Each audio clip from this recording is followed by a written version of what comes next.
બીજી તરફ ખેડાના પાલ્લા અને વોંઠા પાસે આવેલા 7 નદીઓના સંગમ સ્થાને પણ રૌદ્ર સ્વરૂપ જોવા મળી રહ્યું છે. ઉપરવાસમાં પડેલા ભારે વરસાદને કારણે સાબરમતી, વાત્રક, શેરડી, માજમ, મેશ્વો, ખારી અને હાથમતી નદીમાં પૂરના પાણીની પ્રચંડ આવક થઈ છે. સપ્ત નદી સંગમનો આ વિસ્તાર જાણે નદી નહીં પણ દરિયો બની ગયો હોય તેવા દ્રશ્યો સર્જાયા. તંત્ર દ્વારા નદી કિનારાના નીચાણવાળા વિસ્તારોને એલર્ટ કરી દેવામાં આવ્યા છે. માતર તાલુકામાં 5000 થી વધુ હેક્ટર જમીન પર પાણીનો કબજો. માતર તાલુકાના આખી વિધાનસભાના બધા જ ગામો પાણી છે. ખેતરો પણ બેટમાં ફેરવાઈ ગયા છે. ખેડા જિલ્લાના માતરમાં વરસાદે વિરામ લીધાના 48 કલાક વીતી ગયા છતાંય પૂરના પાણી ઓસરવાનું નામ નથી લઈ રહ્યા. જુઓ આકાશી આફતના દ્રશ્યો. જ્યાં સુધી નજર પહોંચે છે ત્યાં સુધી માત્ર પાણી જ પાણી દેખાઈ રહ્યું છે. વાલોત્રી ગામના દ્રશ્યો છે. વાલોત્રી ગામના ખેતરો જાણે પાણીમાં ગરકાવ થઈ ગયા છે. સમગ્ર વિસ્તાર જાણે બેટમાં ફેરવાયો હોય તેવા દ્રશ્યો સામે આવતા ખેડૂતો ચિંતાતુર છે. દાવો છે કે માતર તાલુકાના ખેતરોમાં 5000 હેક્ટરથી વધુ જમીનમાં વરસાદી પાણી ફરી વળ્યા છે. ખેતરોમાં પાણી ભરાયેલા રહેતા ખેડૂતોનો ડાંગરનો પાક સંપૂર્ણપણે સડી જવાની ભીતિ છે. સ્થિતિની ગંભીરતાને ધ્યાને રાખીને ભાજપ જિલ્લા પ્રમુખ નૈના પટેલ અને ધારાસભ્ય કલ્પેશ પરમારે અસરગ્રસ્ત વિસ્તારોની મુલાકાત લીધી. તેમણે પીડિત ખેડૂતોને સાંત્વના આપતા ખાતરી આપી છે કે તેઓ પોતે અને ધારાસભ્ય ખેડૂતોને યોગ્ય પાક નુકસાનીની સહાય અને વળતર મળે તે માટે સરકારમાં રજૂઆત કરશે. વાપીમાં બાળકી માટે 3 યુવકો બન્યા વાસુદેવ. પૂરના ધસમસતા પ્રવાહ વચ્ચે જિંદગી અને મોત વચ્ચેનો જંગ. વલસાડના ઉમરગામમાં વારોલી નદીના રૌદ્ર સ્વરૂપ વચ્ચે 3 સ્થાનિક યુવાનો બન્યા રિયલ હીરો અને બાળકીનો જીવ બચાવ્યો. આ દ્રશ્યો જુઓ. વારોલી નદીના ધસમસતા પૂરના પાણી વચ્ચે દિલધડક ઓપરેશનનો વિડીયો ઉમરગામના ટેમ્બી ગામનો છે. અહીં પૂરના પાણી ઓસર્યા બાદ તારાજી અને ભયાનકતાના દ્રશ્યો સામે આવ્યા. ગામમાં ચારે તરફ પૂરના પાણી ફરી વળતા લોકજીવન અસ્તવ્યસ્ત બની ગયું. જોકે સરકારી મદદ પહોંચે તે પહેલા જ ટેમ્બી માછીવાડના 3 સ્થાનિક યુવાનોએ પોતાની જિંદગી દાવ પર લગાવીને મોરચો સંભાળ્યો. આ 3 યુવાનોએ પોતાના જીવના જોખમે પૂરના ધસમસતા પ્રવાહ વચ્ચેથી ધનસ્વી નામની નાની બાળકીને સહી સલામત બહાર કાઢી. ગામના લોકો માટે આ 3 યુવાનો રિયલ હીરો સાબિત થયા છે.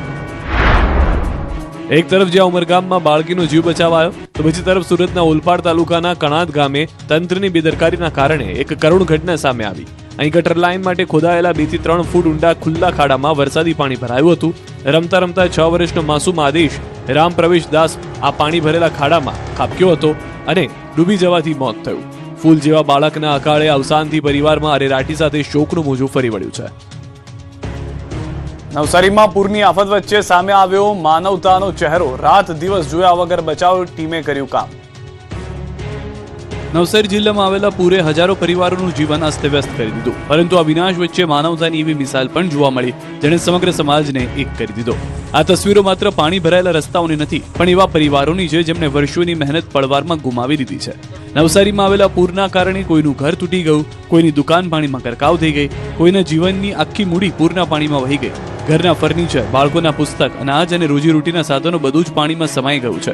લોકો સામે હવે એક જ સવાલ છે કે જીવન ફરી કેવી રીતે શરૂ કરવું. જો કે આ વિકટ આપત્તિ વચ્ચે માનવતાનો સાચો ચહેરો પણ સામે આવ્યો છે. NDRF, SDRF, police, fire brigade, વહીવટીતંત્ર અને સ્થાનિક સ્વયંસેવકોએ દિવસ રાત જોયા વગર લોકોને સુરક્ષિત સ્થળે પહોંચાડ્યા હતા. અનેક લોકોએ પોતાના ઘરના દરવાજા અજાણ્યા પરિવારો માટે ખોલી દીધા અને ભોજન પાણી પહોંચાડી માનવતાનું ઉત્તમ ઉદાહરણ પૂરું પાડ્યું. હવે પાણી ધીમે ધીમે ઓસરી રહ્યું છે પરંતુ પાછળ વિનાશના અનેક નિશાન છોડી ગયું છે.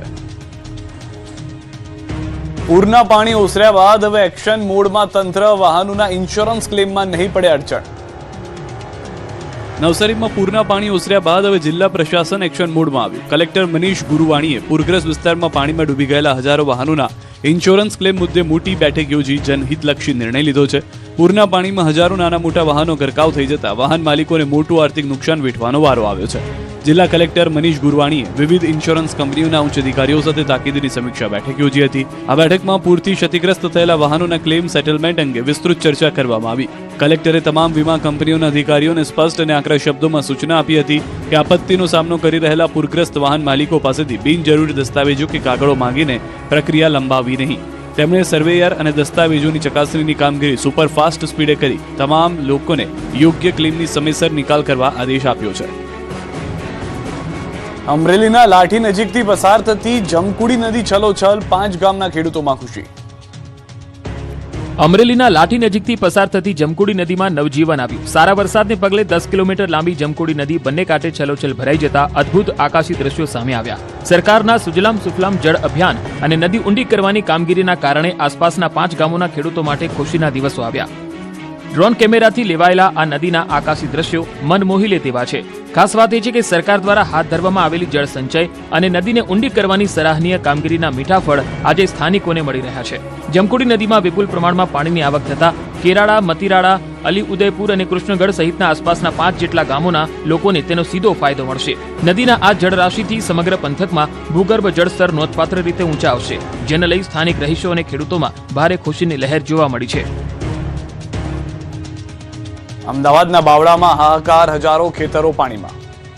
આ જે સોસાયટી છે રત્નદીપ સ્વાગત સોસાયટી છે, આમાં આશરે અંદાજિત 800 થી 900 મકાનો પાછળની સાઈડ ડૂબાયેલા છે. વેલામણી વિસ્તાર બરિયાદીમાં ખૂબ જ હાલત ગંભીર છે.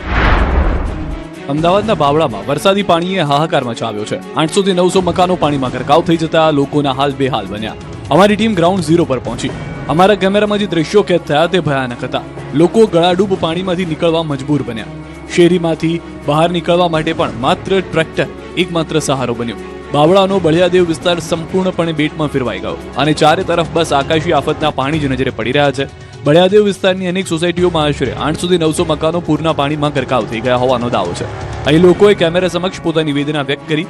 ઓચિંતું પાણી ઘૂસી જતા લોકોને ઘરવખરી કે કિંમતી દસ્તાવેજો ઉપલા માળે ચઢાવવાનો પણ સમય ન મળ્યો. અનાજ, વાહનો અને કપડાં બધું જ પલળીને બરબાદ થઈ ગયું છે. વીજળી ડૂલ છે. પીવાનું પાણી કે ખાવાનું પણ મળી નથી રહ્યું. રસોઈની ચિંતા વચ્ચે મહિલાઓ જાતે જ ઘરોમાંથી પાણી ઉલેચવા મજબૂર બની છે. મારા ઘરના કાગળિયા પલળી ગયા, જરૂરી દસ્તાવેજ પલળી ગયા, અનાજ તો બધું જ પલળી ગયું. છતાં અમે પલાળેલું અનાજ ઉપર સૂક્યું છે. હવે એ ખાવા લાયક તો છે નહીં. લોકો ઘરના બીજા માળે આશરો લઈને દિવસો વિતાવી રહ્યા છે. તંત્ર તરફથી કોઈ મદદ ન પહોંચતા સ્થાનિકોએ પોતે જ મોરચો સંભાળીને 10 થી 15 લોકોની સહી સલામત બહાર કાઢ્યા. દર વર્ષે ચોમાસામાં આ જ પરિસ્થિતિ સર્જાતી હોવાનો સ્થાનિકો આક્રોશપૂર્વક આરોપ લગાવી રહ્યા છે. આ તરફ બાવળાની સંજીવની સોસાયટી સહિત અનેક વિસ્તારો જળબંબાકાર થતા આશરે 3000 જેટલા મકાનો પાણીમાં ગરકાવ થઈ ગયા હોવાનો દાવો છે. લોકોના ઘરોમાં પૂરના પાણી ઘૂસી જતા ઘરવખરી અને અનાજ પલળીને બરબાદ થઈ ગયું છે. તંત્રને વારંવાર રજૂઆત કરવા છતાં સમસ્યાનો કોઈ ઉકેલ ન આવતા સ્થાનિકોમાં રોષ જોવા મળ્યો. ઘરમાં તો અત્યારે જો અનાજ ને એવું પલળી ગયું છે. ઘર વિખરી બધી જ પલળી ગઈ છે. કોઈ બાકી જ નથી રહ્યું. ઘરમાં તો પલંગ ઉપર છોકરાઓને બેસાડવા પડે એવી બધી પરિસ્થિતિ છે. અમદાવાદના બાવળામાં સ્થિતિ ગંભીર. મંત્રી પ્રદ્યુમન વાજાને સોંપાઈ વિશેષ જવાબદારી. અમદાવાદ ગ્રામ્યની સ્થિતિની ગંભીરતાને ધ્યાને રાખીને ગૃહમંત્રી અમિત શાહે મુખ્યમંત્રી સાથે ટેલિફોનિક વાતચીત કરી રાહત બચાવ કામગીરીની સમીક્ષા કરી. જે બાદ મંત્રી પ્રદ્યુમન વાજાને બાવળાની વિશેષ જવાબદારી સોંપાતા તેઓ તાત્કાલિક ગ્રાઉન્ડ ઝીરો પર પહોંચ્યા. ઉચ્ચ સ્તરીય ચર્ચા બાદ મંત્રી પ્રદ્યુમન વાજાએ બાવળા પહોંચીને પોતે મોરચો સંભાળી લીધો. તેમણે ઉચ્ચ અધિકારીઓ સાથે બેઠક યોજીને સ્થિતિની સમીક્ષા કરી અને અસરગ્રસ્ત વિસ્તારોમાંથી તાત્કાલિક પાણીના નિકાલ માટે કડક સૂચનાઓ આપી. તંત્ર દ્વારા હવે પંપ મૂકીને સોસાયટીઓમાંથી પાણી ખાલી કરવાની કામગીરી તેજ કરી દેવામાં આવી છે, જેથી લોકોને જલ્દીથી જલ્દી રાહત આપી શકાય. અમદાવાદના બોપલમાં સોસાયટીઓમાંથી પાણી ઓસર્યા, મુશ્કેલી યથાવત. અમદાવાદમાં 3 દિવસના ભારે વરસાદ બાદ હવે મેઘરાજાએ વિરામ લીધો છે, પણ અમદાવાદવાસીઓની મુશ્કેલીઓનો અંત આવ્યો નથી. બોપલની હરિઓમ વિલા સોસાયટીમાં તંત્રની કામગીરીથી પાણી ઓસર્યા તો ખરા, પણ વેપારીઓ માટે આ વરસાદ બરબાદી લઈને આવ્યો છે. બીજી તરફ સનાથલ બાવળા હાઈવે હજુ પણ કેડસબા પાણીમાં ગરકાવ છે. બોપલ વિસ્તારમાં આવેલી હરિઓમ વિલા સોસાયટીમાં છેલ્લા કેટલાય દિવસોથી ભરાયેલા વરસાદી પાણીનો આખરે નિકાલ કરવામાં આવ્યો. મેયર અને એએમસીના ઉચ્ચ અધિકારીઓ સહિતની ટીમ સતત મહેનત અને સરાહનીય કામગીરી બાદ સોસાયટીમાંથી પાણી ઓસરવામાં સફળ રહી. પાણી ઉતારતાની સાથે જનજીવન પાટા પર લવાયું અને એએમસીના કર્મચારીઓ દ્વારા રોગચાળો ન ફેલાય તે માટે સમગ્ર વિસ્તારમાં મોટા પાયે સફાઈ ઝુંબેશ હાથ ધરવામાં આવી, જેને લઈને સ્થાનિક રહીશોએ તંત્રનો આભાર માન્યો. પરંતુ આજ બોપલ વિસ્તારમાં કેટલીક જગ્યાએ વરસાદે વેપારીઓને હાલ બેહાલ કરી મૂક્યા છે. પાણી ઓસર્યા બાદ બરબાદીના જે દ્રશ્યો સામે આવ્યા છે તે કાળજુ કંપાવી દે તેવા છે. અહીં એક સાઉન્ડ સિસ્ટમની દુકાનમાં 3 દિવસ સુધી પાણી ભરાયેલા રહેતા લાખો રૂપિયાનું સામાન પાણીમાં ગરકાવ થઈ ગયો. દુકાનદારે ભાવુક બની પોતાની આપવીતી વર્ણવતા કહ્યું કે તેમના રૂપિયા 20 લાખથી વધુની કિંમતના મોંઘા સાઉન્ડ સિસ્ટમ અને ઇલેક્ટ્રોનિક સાધનો હવે કંઈ જ કામના નથી રહ્યા. વર્ષોથી મહેનત સેકન્ડની અંદર પાણીમાં વહી જતા વેપારીઓ આંસુ સારી રહ્યા છે. અમારે બહુ તકલીફ પડી છે. 15 લાખની સાઉન્ડના નુકસાન આવવાથી હવે અમારે શું કરવું છું અત્યારે. બીજી તરફ અમદાવાદ બાવળા બગોદરા રોડ પર હજુ પણ જળબંબાકારની સ્થિતિ યથાવત છે. સનાથલથી બાવળા તરફ જતો મુખ્ય માર્ગ પાણીમાં ગરકાવ થઈ જતા વાહન વ્યવહાર માટે બંધ કરવાની ફરજ પડી. જોકે એક તરફના રોડ પરથી પાણી થોડા ઓસરતા વાહનોની અવનજવન ધીમી ગતિએ શરૂ કરાઈ છે, પરંતુ હજુ પણ રોડ પર કેડસમાં પાણી ભરાયેલા હોવાથી વાહન ચાલકો ભારે જીવના જોખમે પસાર થવા મજબૂર બન્યા છે. રાજ્યમાં હજુ રહેશે વરસાદી માહોલ, અંબાલાલ પટેલની આગાહી. આગામી 48 કલાકમાં ગુજરાતના વિવિધ ભાગોમાં હળવા ભારે વરસાદી ઝાપટા પડવાની શક્યતા રહેશે.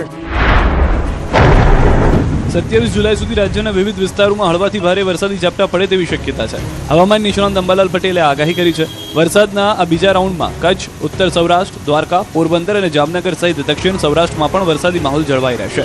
આ ઉપરાંત ઉત્તર ગુજરાતના સાબરકાંઠા, અરવલ્લી, બનાસકાંઠા તેમજ પંચમહાલ, વડોદરા, અમદાવાદ અને ગાંધીનગરમાં પણ હળવા ઝાપટા પડી શકે છે.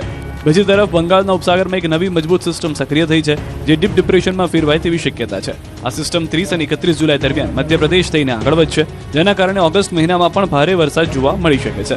13 અને 14 ઓગસ્ટે દક્ષિણ ગુજરાતમાં ભારે વરસાદ, જ્યારે ઓગસ્ટના ત્રીજા અને ચોથા સપ્તાહમાં ફરી રાજ્યમાં સાર્વત્રિક વરસાદનો નવો રાઉન્ડ જોવા મળી શકે છે. કે બંગાળ ઉપસાગરમાં એક સિસ્ટમ જે આકાર લઈ રહી છે કે ડીપ ડિપ્રેશન બનવાની શક્યતા રહેશે, જેના લીધે ગુજરાતમાં તેનો માર્ગ આવતા પુનઃ ગુજરાતના ઉત્તરના ભાગોમાં વરસાદ ધબધબાટી બોલાવવાની શક્યતા રહેશે. 30 જુલાઈથી રાજ્યમાં આવી રહ્યો છે વરસાદનો બીજો રાઉન્ડ, હવામાન વિભાગની આગાહી. વરસાદથી થોડી રાહત મળ્યા બાદ ફરી એકવાર ગુજરાત પર સંકટના વાદળો ઘેરાઈ રહ્યા છે. બંગાળની ખાડીમાં વેલમાર્ક લો પ્રેશર સક્રિય થતા આગામી દિવસોમાં મજબૂત સિસ્ટમ સર્જાવા જઈ રહી છે. 30 જુલાઈથી દક્ષિણ ગુજરાત અને સૌરાષ્ટ્રમાં ભારેથી ભારે વરસાદની હવામાન વિભાગે આગાહી કરી છે. બંગાળની ખાડીમાં વેલમાર્ક લો પ્રેશર સિસ્ટમ સક્રિય થઈ છે, જે આગામી અઠવાડિયામાં વધુ મજબૂત બનીને ગુજરાત તરફ આગળ વધશે. આ